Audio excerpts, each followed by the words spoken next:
Hello everybody, this is Pasquale Majori here for the Buffalo Business Spotlight on WEBR Radio in Buffalo. We kind of took a break from the whole business aspect of the program for the last couple weeks. That's just the way my mind works, but we are back on business here today, and we are talking with Howard Cadmus of Sweet Jenny's. And he's going to talk about many projects that he has going on. We're going to get into his background, talk about the beginnings of Sweet Jenny's, and all that other fun stuff. If this is your first time listening to the program, please make sure you are following us on social media at the Buffalo Business Spotlight on Facebook. So, Howard, appreciate your time today. I know you're a very busy man, so taking time out of your schedule, taking time out of your day, I highly appreciate it. We are here on a beautiful Friday afternoon in the village of Williamsville, overlooking everything, the empire we're going to call Sweet Jenny's. So for people not familiar with your story, just give a brief little background about the mill itself here in Williamsville. Okay, we'll start with the mill. So the building is 213 years old. It started as a timber mill and then was a grist mill, feed mill, cement mill, and then cider mill, which is what most people remember because during their lifetime, that's the function that it served. But it's had a lot of iterations. So now, 10 years ago, we decided that we wanted to help in the preservation of these buildings and see the buildings get saved and refurbished instead of being torn down, which was one of the things that was being bandied about because while the buildings had always been owned by one family through those uses,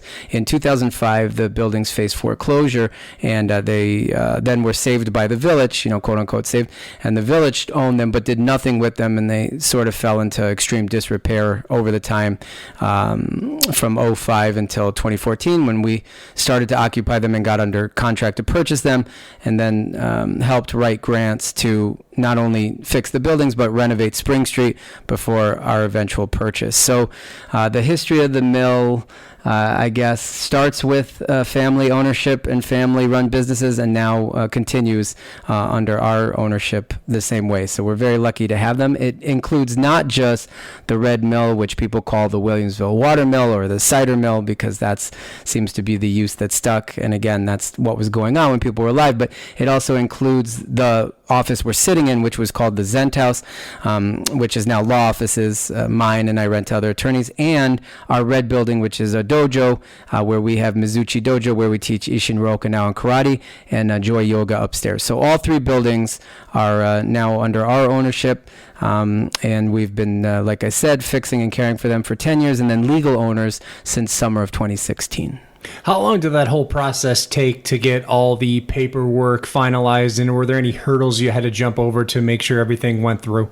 So that's interesting. Yes. So my background is real estate law, so I guess I had some expertise to help along the way, but it was a very difficult process. It started with trying to convince the village of Williamsville, who were the owners and their board, that we would be the best use, even if we were just going to occupy the buildings and not eventually purchase them, which was our desire. We had to get everybody on board with us even going into the buildings and starting to repair things and clean things out. I mean, they were in deplorable shape. I mean, very, very rough shape. And so how that started was they would hold public meetings and we would get people interested in the community and then eventually on our side about what our vision was and what we would be able to do. And once we showed that, we had no problems taking the buildings over and using them and fixing them, then when it was moving towards the eventual contract and purchase, that had its own ups and downs because same thing. It had to be voted on. Everything had to go through SHPO, which is the State Historic Preservation Organization, for those who don't know, because the building is on the historic register and because it is a historic landmark, there's special rules that had to go with all the repairs that we do and all the things that we still continue to do, but also for the contract of purchase or sale, but purchase for us.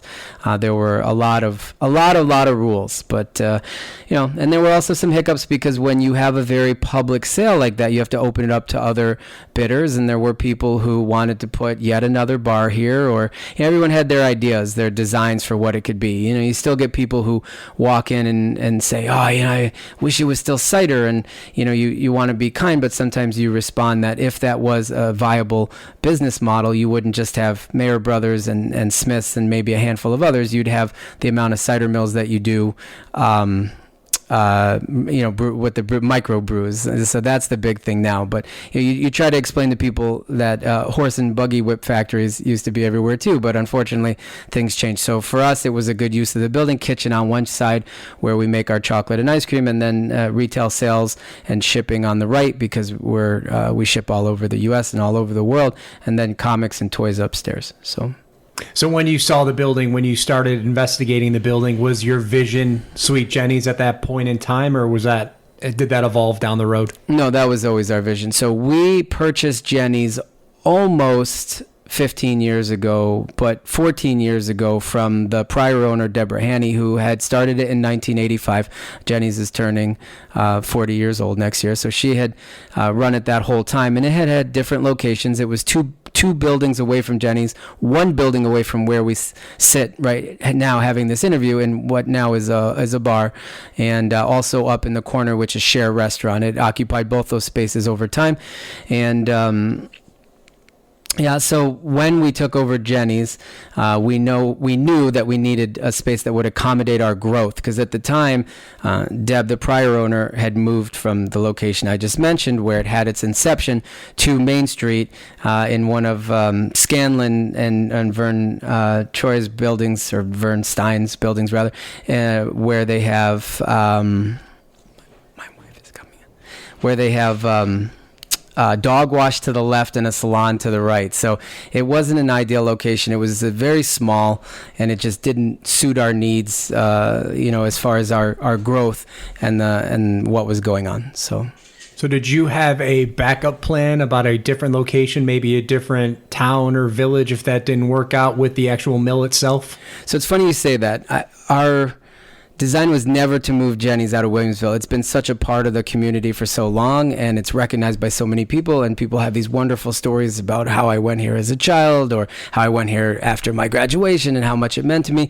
So we knew we would never move it. I mean, as times have gone by, we've thought about opening in other places. We've had a lot of people come to us with ideas, and you think, well, do I want to open another one on Hurdle? Do I want to open another one on Elmwood?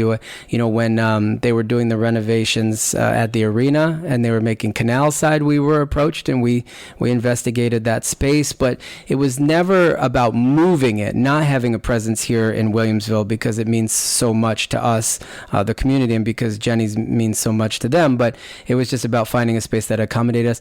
But no, we really always had designs on this building. There was a developer that was very interested, and I think the project was gonna go a little bit different, but we were lucky that everybody, I think, wanted to see Sweet Jenny's still down here next to Glen Falls, still next to the park, still doing things that were community based, and with the plaza to be able to hold events and things like that.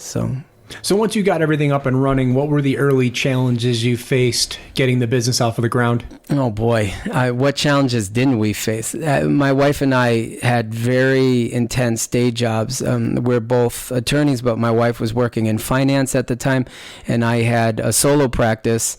I had just started because I've practiced law for a number of years, and so time was a big challenge when we first took over, because the prior owner at holiday time, especially that first Easter, had in the past, when she had problems keeping up with demand, been able to order creams and truffles and other items through local chocolate companies. And there was one in particular I'll never forget, and it doesn't matter who it is, but we promptly received a letter saying, we're going to take this change of ownership as an opportunity to cease providing you with any chocolates. And we were taken aback. We were like, wow, how are we going to do this? And so we spent 2 weeks barely sleeping, making sure that first Easter we were ready to accommodate the amount of business we were going to have. Also, in that same vein, growth. Right away we knew we were outgrowing the space on Main Street, because people had no place to sit. People were lining up down the road, which still in our current location, which is a very large 213-year-old mill, we have lines down the sidewalk most nights in the summer, almost every night, and well into the fall. But our walk-in freezers, because we make our ice cream, were becoming full very quickly. We had staff have to work in shifts, some of which much later at night than we would have liked, because space was at a premium. And then more recently, I think businesses like ours and us in particular, we've felt a lot of price increases and things like everybody's feeling. So it's been difficult always to balance what we do and how we want to do it with, keeping our prices in line with everybody else, because that's our big thing. You don't want to undercut anybody. You also don't want to be priced so low, that it seems like you're not worth it, because we make our chocolate and ice cream from scratch.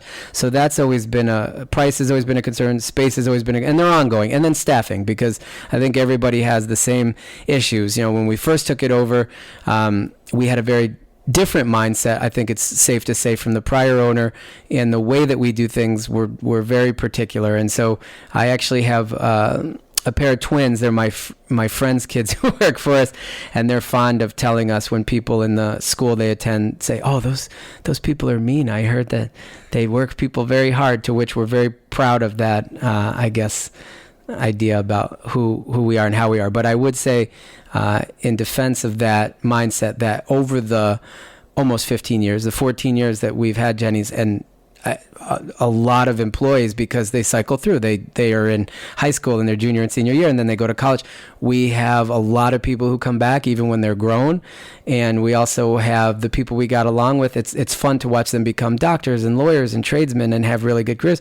And some of the people that we didn't are still kind of kicking around and and still having problems with their bosses. So, it's not always a bad thing that you want things a particular way, or that you care about your product and your customers, because to us, it's never about the income, it's always about the outcome. And so that's what's caused a lot of problems too. We could sit back sometimes and I think say, okay, this is fine, or it'll go fine without me, or, we'll just let this ride. But instead, we have to always be there. How can we be the best? How can we be in competition with ourselves? So that's funny that you mentioned that, because depending upon who you talk to, developing a good employee, keeping a good employee, and then watching that employee move on, one of my big bugaboos in life is spending money on bad service. And I really get frustrated if I try to do what I can to support local businesses. I'm not a big chain restaurant guy. I'm not a big Walmart guy. I'm not a big Target guy. If I can shop small, I will do that. And I get very frustrated when I see a person that's putting out for their own small business and they don't have that help that has the buy-in that they do. And you're just not getting acknowledgement, you're not getting courtesy, you're not getting friendly service, and it's very maddening. And I can't imagine, the mindset of an individual, again, that's putting that investment in and not getting the return from their employees. So to hear that you have those people that came through, have learned something, and have gone on to bigger and better things is really awesome. And it's a lot to say for a business owner to develop those kind of individuals and put them out in the workforce. Thank you. Yeah, and what you just spoke to, a lot of things were going through my head.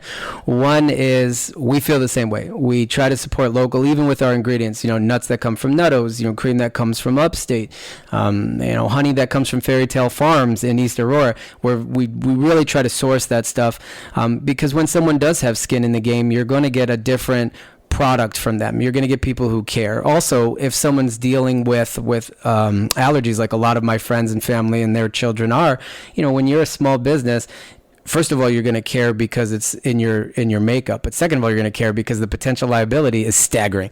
So if someone lies to you at a chain restaurant, oh yeah, no, it's fine. Yeah, you can eat it. And then your kid gets sick, what's going to happen? You're going to write a bad review. You're going to call the health department, possibly nothing. And if it happens to us, and we've been very fortunate over these years where we're very careful, but I can't imagine what it would be like to have to deal with something like that, both on a personal, emotional level, and then, from a reputation level. So yeah, there's different stakes, when you're doing something like this. And I've seen a lot of memes, small business owners are paying for their kids' dance lessons. But it's true. I mean, this is how I feed my kids. This is how I pay my bills. My wife and I, this is how we do it. So, for us, it's not just like, yeah, it's fine. First quarter projection of second quarter revenues. Yeah, it's like, hey, did you see that someone wrote that the short, because they always seem to mention my height, mean owner of Jenny's, didn't answer my question. So you have to always be doing your best. And to your point, right now, I don't think I've ever lived in a world where things are more expensive. I don't care if it's $8 coffee, $12 sandwiches, $80 a week in gas, $400 a week in groceries. So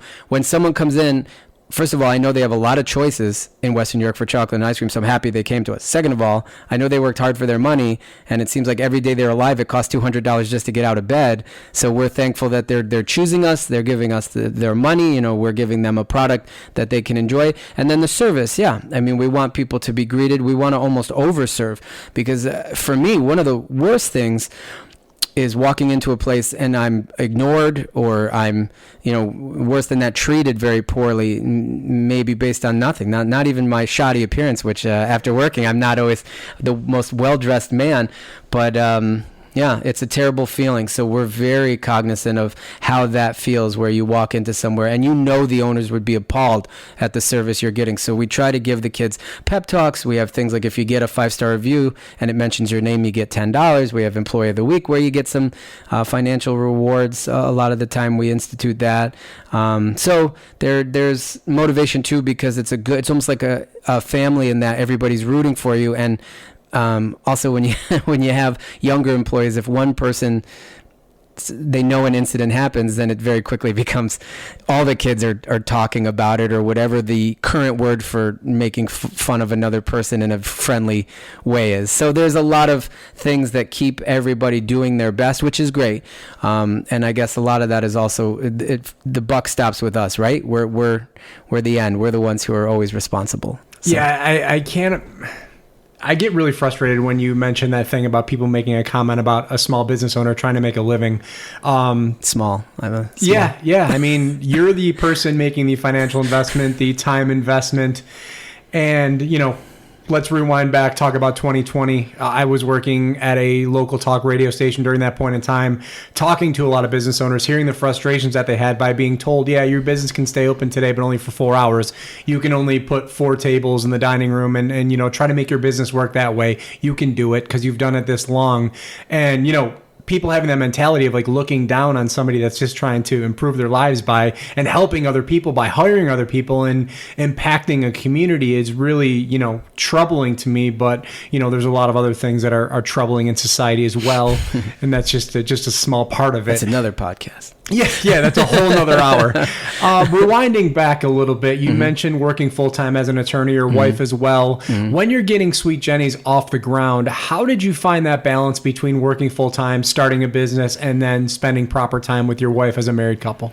That is a great question, but I would be remiss if I didn't go back very quickly to your point about what happened during the virus. And this, I don't want anyone to lose their place, so you should definitely phrase the question the same way after I go on yet another tangent. But I did want to mention... This is your platform. Say what you need to say. I did want to mention that I am somewhat of an excitable person, and when this was all happening, I was very nervous, like a lot of us were. And I actually reached out to the AG, to the Attorney General, and I said in an email, hey, do we have to close our business, although we are able to do takeout and bring things out to people? And they said, no, you fall under, grocery and food, and you can stay open. And I went, darn, I guess I'm staying open. And I say that laughingly, because obviously we did need to still work like everyone for the revenue, but I was also scared at the time, and also I have never and continue to never have had a break since I started working at 10 years old. So I would love when people say to me like, hey, I took a whatever year. I go, I don't know what that. I don't think I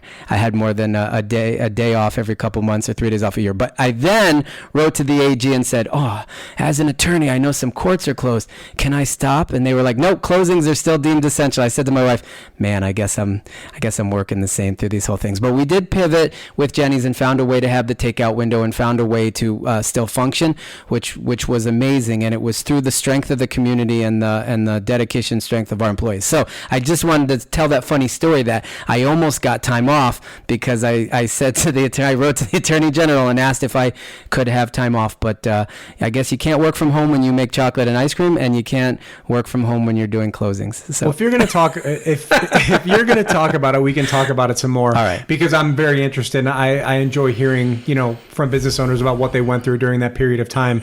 Did you have a hard time getting your employees to buy in and come to work, or were they dedicated to the goal?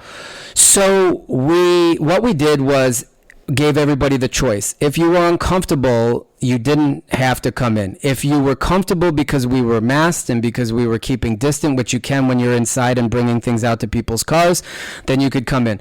Also, I was on my own dime paying for tests for anybody who was curious. I still stand to this day. I've never contracted COVID. Neither has my wife or my kids. People who work with us have, not during that time period, which was a testament to how careful we were being. But then in the time later, when people, I'm going back to when they were living their lives again. Since then, people have. We ran a tight ship, and it was wonderful. And two of the good things is, one, it made us step up our website game, and we created like a shopping page. I'm not sure what it was called. My wife's tech savvy. I'm not terribly good at stuff like that. And those things worked out really well. And then the other thing is we stepped up our social media presence. So we were able to do more things with social media to reach people who weren't necessarily just coming in. And then it did also, I think, solidify that family bond between us. Because anyone who was with us during that time, it's a special thing. I mean, it's not something that happens all the time. And it definitely made it stronger, and it's a time to look back on, and it's a time to be proud of, because they worked hard and they were dedicated, like I said, and we were careful and we cared for them the way that you would care for your children. It was a new layer for me, and I think it probably changed the way that I do worry about my employees and the way that I see them. I think it was a very emotional time for everybody. I think it definitely made us feel like those were, to use a phrase that's popular, ride or die. Those were our ride or die employees.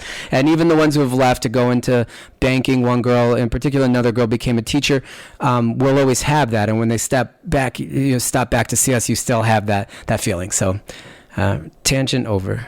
No. Tangent continues. I appreciate tangents. So kind of going back before all that not so fun stuff happened, at what point did you feel like you had your feet underneath you, you were ready to go, and success was coming?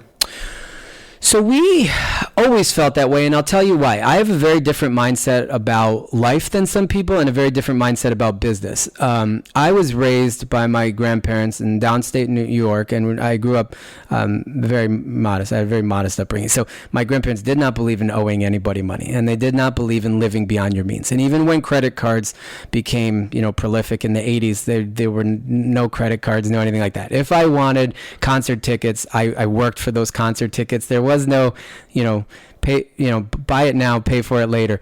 And so that mentality stuck with me, and that mindset. So even when I started a solo practice in like 2007, I think, after practicing for years before that, went to Goodwill and got furniture, which you're sitting at a desk, which continues to be, went to Salvation Army, painted the walls of the office. I rented it first, traded goods and services. I had friends who were dentists where I would do, I bartered a lot. So we never went into any project, we're going to borrow all this money. And then when that became impossible was in purchasing the buildings. But we discovered that with what we earn, with our earnings and with the business the way that it was, and living in America, they were willing to lend us money, which we quickly in larger sums paid back. So, I'd like to say I had this struggle story, but really because we live an austere life where we live we live well below our means, and up until 2 years ago, even had a house that I, had bought from a foreclosure that we had since paid off. We were okay. And we've always taken that money then to reinvest not only in the business, which has helped to grow the business every year, but also in the community. One of the things we're known for is what I call earned media, where we'll do charity events or hold, charity fundraisers, or we'll give, every month we try to give at least $10 to $20, $25 gift certificates and sponsor things. So that's always been a help, because we can free up those resources because they do pay dividends and they do come back in the amount of loyal customers. So not a great story about having the struggle, but at the same time, I think living that way, some people would find is impossible. That would be their struggle. So you're not like, wow, I had a gangbuster summer. I'm going to go buy a whatever's popular. I don't know. People don't drive Hummers anymore. Like one of those metal garbage can cars.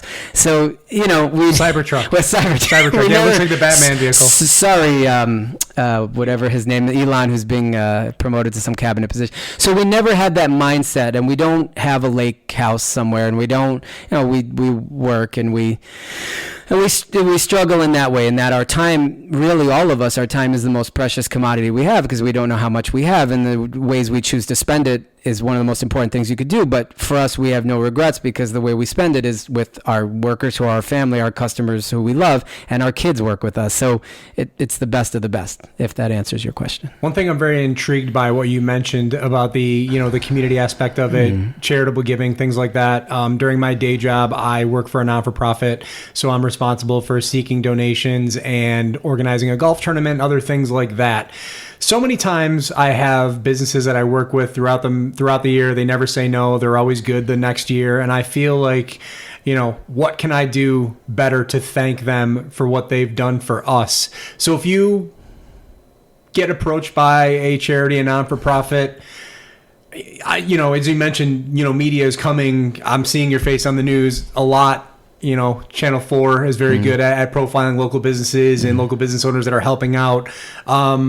What do you try to give back? Like, what's the relationship back and forth when it comes to helping out a local charity, I should say? So my answer for you on what you can do for these people when you asked, and is exposure, because really all any of us have is exposure. So I find that if we do something for Kevin Guest House, or if we're raising money for, there's pediatric hospice. People don't realize that kids unfortunately get sick and pass away too. And so in the past we've done things for them, and when they give us those thank yous and when they share on their social media platforms and when we get those shout outs, it's great because yes, you want to do charity and you want to be philanthropic just because it's a good thing to do. And there's all those sayings that the best good deed is the one no one knows about. Great. But from a very realistic standpoint, it's also good when their followers and their people know.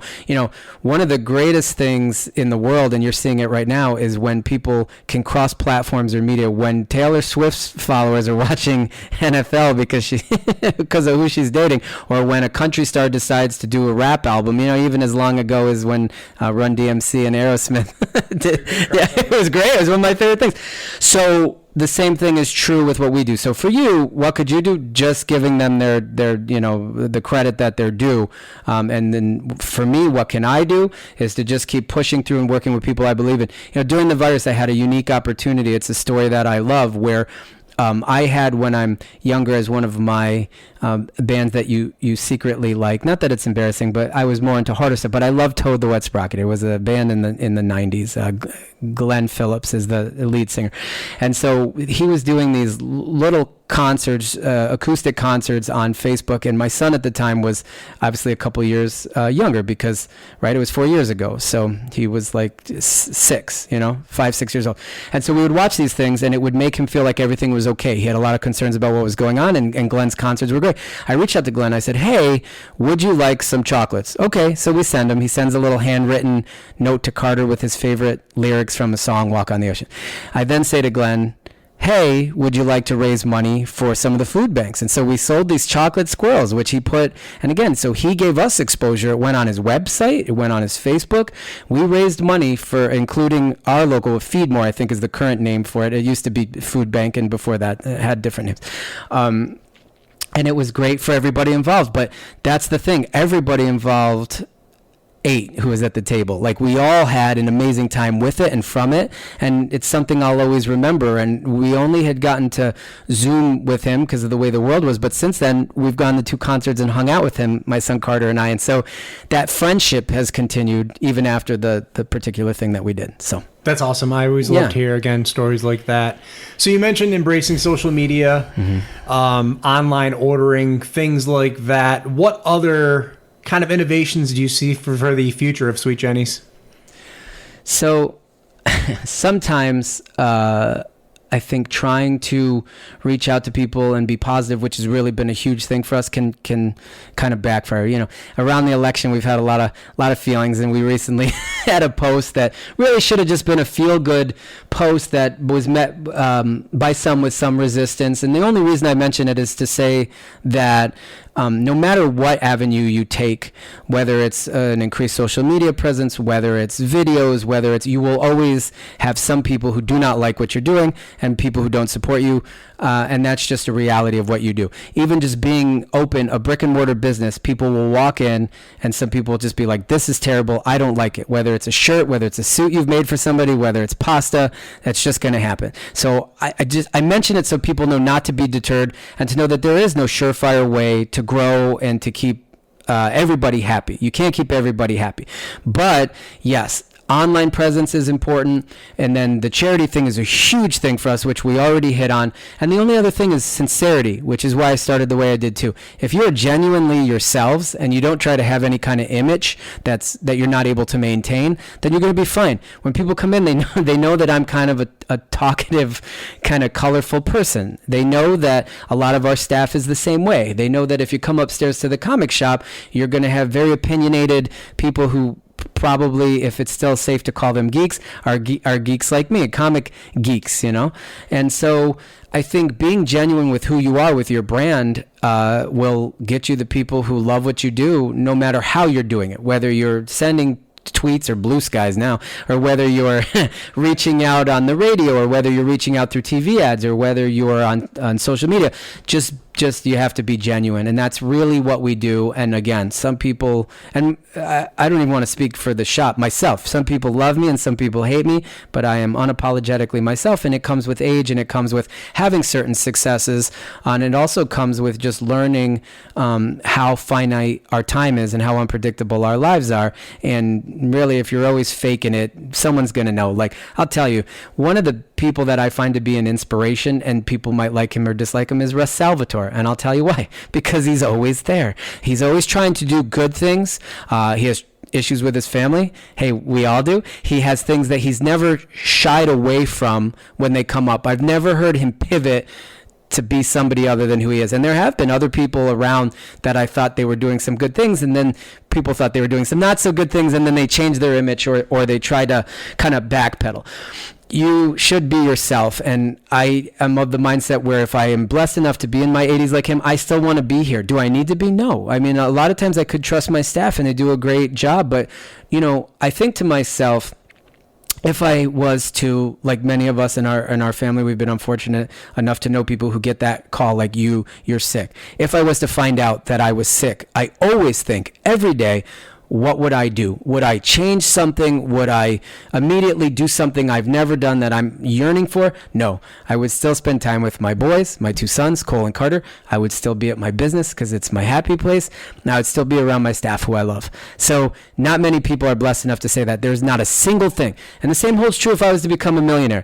If I was to win $1 million, $2 million, whatever, now is a lot of money. I think when I was a kid, like Batman was a millionaire. He has to be a billionaire just to pay for his vehicles. If I was a billionaire, I wouldn't change a thing. I would give more to charity, but I would still live the life I'm living. So be genuine. Long story short. So 1811 Comics, you're a father, you're a husband, you're an attorney, you're an owner of Sweet Jenny's. Let's take the upstairs and let's fill it with comic books, toys, collectibles. Let's talk about that. Sure. So when we took over the buildings, before we owned them, the upstairs has limitations in that it's not rated for more than 25 people at a time.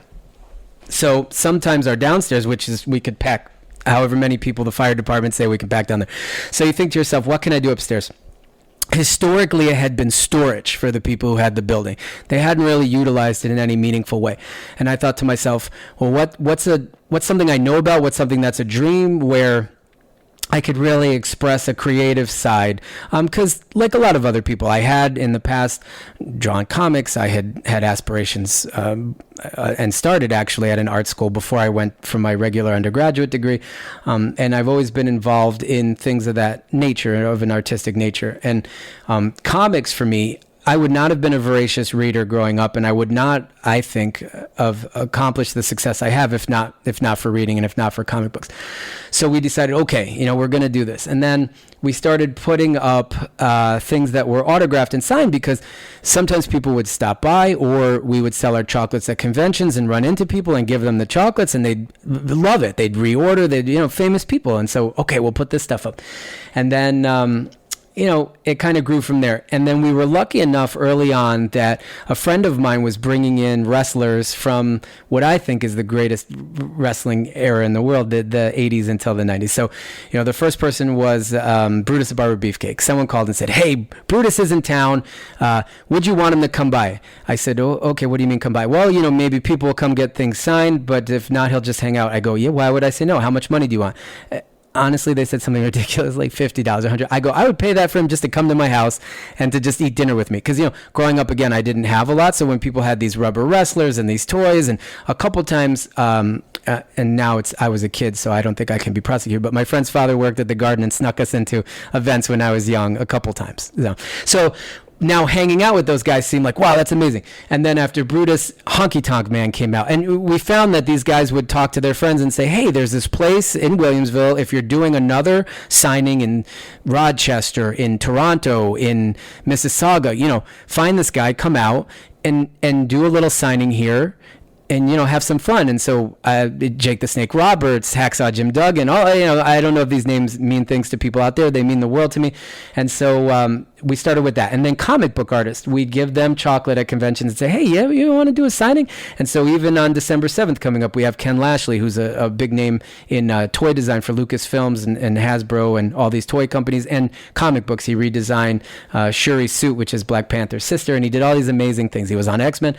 So these guys come out because we build these relationships and these friendships with them. So Upstairs has really been an amazing way not only to use the space and to bring media people, comedians who might be in town at Helium who have nothing to do. The Sklar brothers have been out, Steve-O, people like that.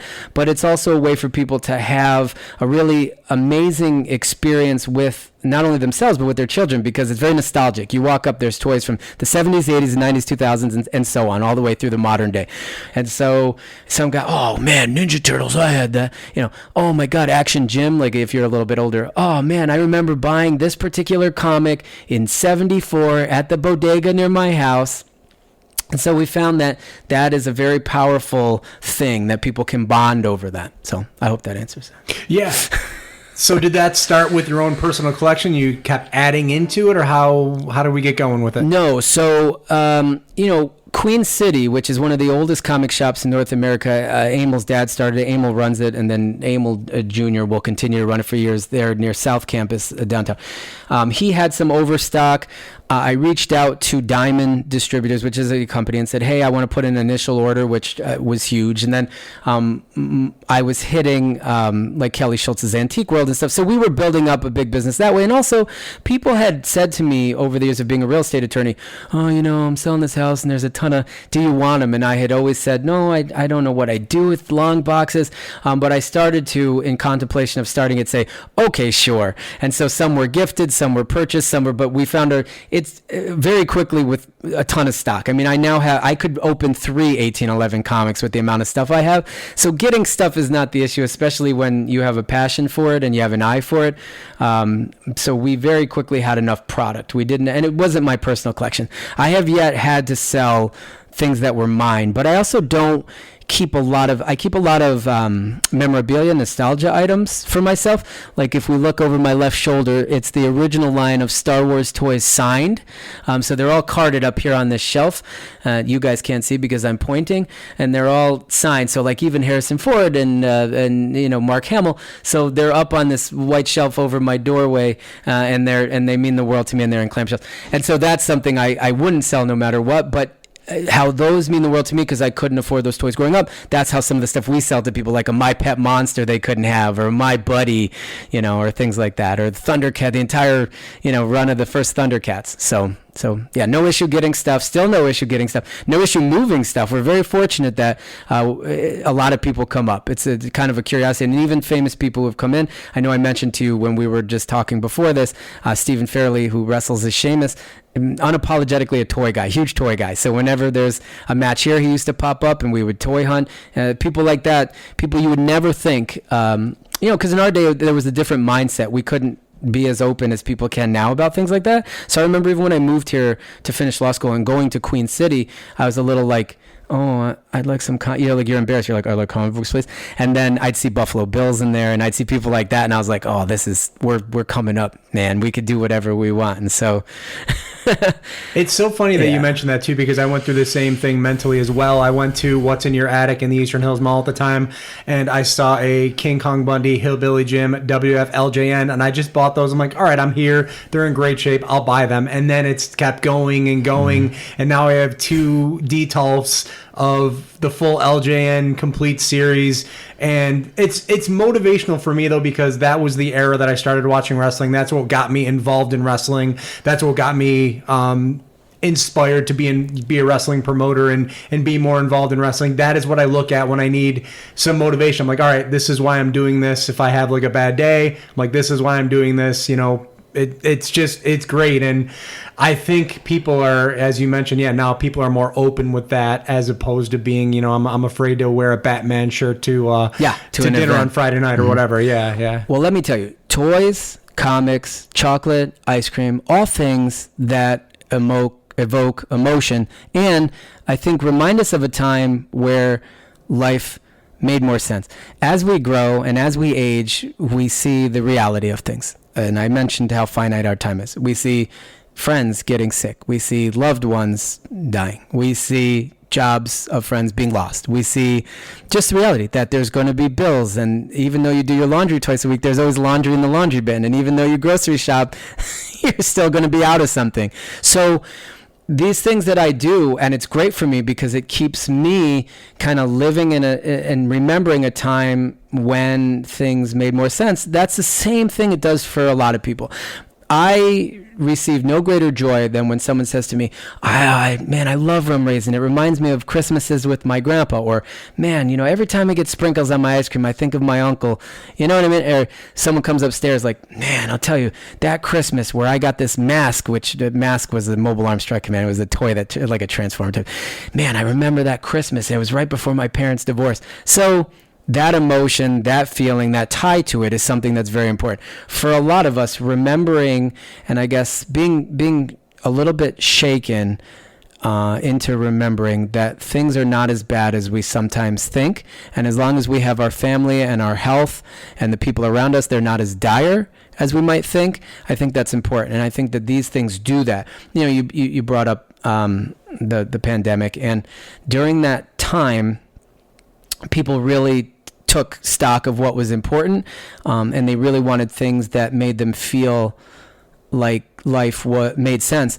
And we were lucky in that we did see an uptick in business, and we were one of the things that stand the test of time. People will always find time and money for alcohol and for chocolate and sweets and for other pastimes, things that are as old as time themselves. So there's always going to be things that people rely on in hard times, and again, even in good times. But for us, if we can be that thing that brings joy to people, that's important. All right, a couple quick things before we get out, because I really respect your time. It's been an hour already. We're getting close, but oh my gosh, I respect your time today. So. You go to a lot of Comic-Cons, signings, things like that. Is there a person that you have approached where you were so nervous you couldn't make eye contact, or are you so confident that you're good to approach anybody? I know, speaking for myself, when I met Alexander McGillney when I was a child, I could not look at him. When I met Hulk Hogan, I was cowering behind my grandmother because he was my guy. What about you? Was there somebody you approached and you're like, I can't believe I'm doing this right now, and this is going to be a tough one for me? It's a good question, and one that I get asked the most. That's actually, people say it in a different way. Some people phrase it, who was the rudest, who was the meanest, who did you dislike, who did you like? Some people say, who do you still want to meet? To your question, no.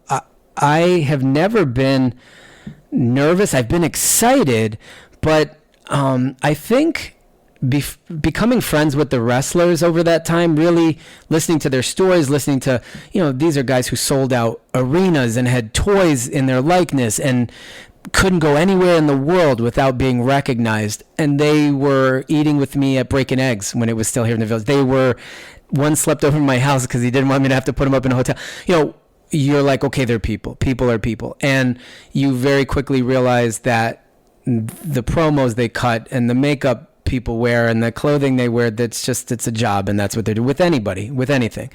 And I actually wish, when I kind of look at where we're at now with anything, with politics and with athlete worship and with star worship, that people would just kind of see that, and they would, for their own self-esteem, say, I'm as good as that person. They just happen to work very hard. Their job is to excel at this particular thing, or, this is a job for them. So, have some reality to it. Just understand that they're just people too, trying to do the same things we do, right? Eat food they enjoy, date people they can stand, maybe marry people they can stand.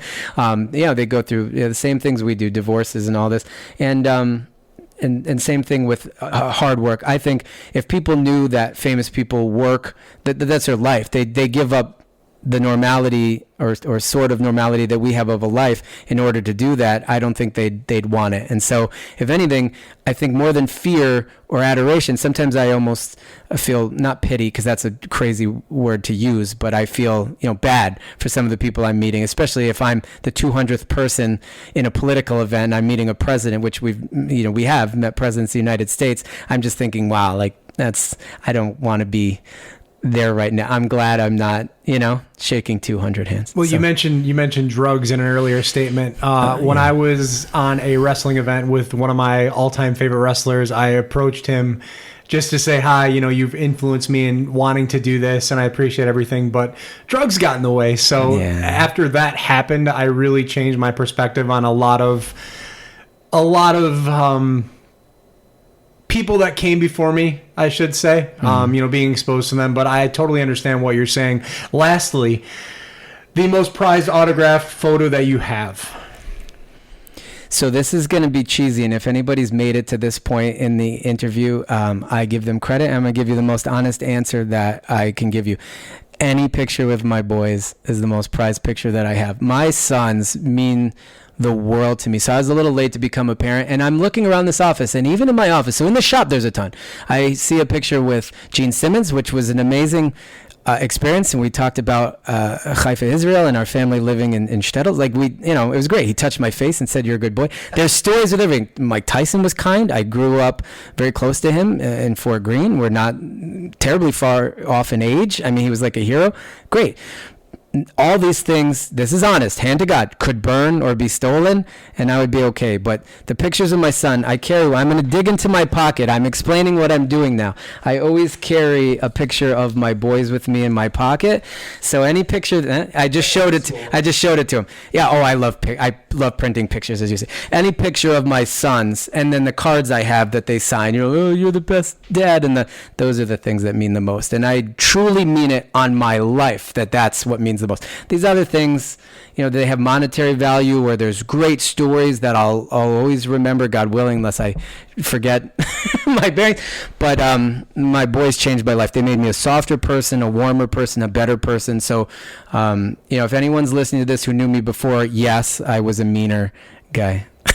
But my sons have made me the best version of me that I can be. They make me want to be better. No, I totally understand that 100%. So we are looking at November 16th as we're recording this. Okay. We're getting towards the holiday season. We're almost in the middle of it. Mm-hmm. People are looking for those holiday gifts. They want to buy a comic book. They want to buy a Funko Pop. They want a $25 gift card to Sweet Jenny's. What special things do we have going on leading into Black Friday and the holiday season for Small Business Saturday? I like that the commercial comes at the end. So I'm like Crazy Eddie. Our prices are insane. No, we do have advent calendars, which over the last couple of years have become a very cool thing. And last year, one of the most, I don't know. I don't want to say famous people, but Kevin Eastman, who was co-creator of Ninja Turtles, he wanted one for his son, and I just sent it because I was like, cool. Like, he's always been a good guy, and he comments on our stuff. And it went bananas after he shared, the one we made with some turtle chocolates in it for his son, who's older. He was like 14 or 15. And so our advent calendars are very popular. We do chocolate trees, Christmas trees with truffles in them that always sell very well. Molded chocolates of all kinds, Santas, things like that. We do smash Santas, kind of like the smash hearts we do on Valentine's Day. But for Thanksgiving, which is sooner, if this is going to air, sooner than. Okay, yeah. We have all kinds of place settings and turkeys and giant turkeys and things, because I'm a big person for not rushing the holidays. I actually hate that trend now in box stores and other places of, this is over, let's, the day of, it's over. I don't like it. Because, one of the drawbacks of doing what we do is that our life is measured in seasons or holidays. So, it's January, great, okay, it's a new year, Valentine's Day, and then Easter, and then, okay, Mother's Day, okay, then our summer rush, okay, and then Thanksgiving, and then Christmas, another year's gone, it's January. And so for me, taking the time to enjoy each thing as it comes is important. So yeah, Thanksgiving, lots of stuff, Christmas, lots of stuff. Instead of naming things, which I used to do very early on when we would have be on the TV on Christmas morning, because we're always willing to do it, or we would be on for Easter morning, I will say that we have so many different things that you will find something. Like, we have what I call our geek or nerd section, which is Star Wars chocolates and superheroes and Stitch and Nightmare Before, things that other people might not carry, Minecraft and things like that. And then we accommodate, if you're vegan, our dark is vegan. You like orange, gotcha. You like milk chocolate, but you want it to look like a puppy dog. Okay, we're here. So that kind of thing. I say I would take a look. If not, if you are doubtful you will find something, you will enjoy the atmosphere and the 213-year-old historic mill and the waterfall behind us and the park where you can walk and the village of Williamsville. And even if you don't like any of that and you walk upstairs and you like comics, you'll enjoy the sheer amount of nonsense up there, and you will just really have a great time. So, yeah. Come down just to see it. When I moved here, I was impressed at a place called Vidler's, right? The 5 and Dime out in East Aurora, because someone said to me, you like a lot of different things. Why don't you check this out? And I said, I will. And I went, this place is cool, man. Because it just happened to be a place.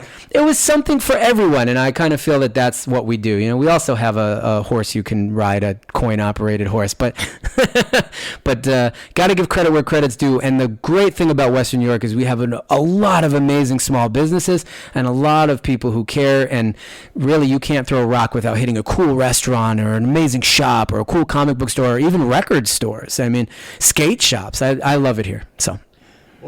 Lastly, where can we find you on social media to support the mission and the cause? Okay, well, we have a Facebook page, and I don't know what they're called, but just search Sweet Jenny's. You'll find us. You'll see a picture. We have an Instagram, same thing, Sweet Jenny's. We've got a website, which is sweetjennyswilliamsville.com, and then you can always just search out my name, Howard Cadmus. Message me. I'll be glad to help you. I do always extend the offer, too, if people are struggling, and I'll say it to your listeners near the holidays, just message me, and I'll find a way to help you. So we do that near any of the big holidays where people can come and get stuff, especially with what happened with the layoffs and things like that. So if you're listening and you are having issues, Howard Cadmus, you find me on Facebook, or even if you just do cadmuslaw@aol.com and email me, I'll find a way to help you. So easy to find us. We covered it all. Yeah. Thank you so much for your time, Howard. There was that one question I think I missed, but I'm not smart enough to go back because I talked about something else, but I'm sure we hit it in one way or another. I love to talk. If you want to go another hour, let's just do it. We knocked it out of the park. Yeah, we'll do it for the bonus side, but thank you so much, Howard, for joining us. Thank you. Everybody listening, please support Sweet Jenny's. We will post all the information in the description of the program.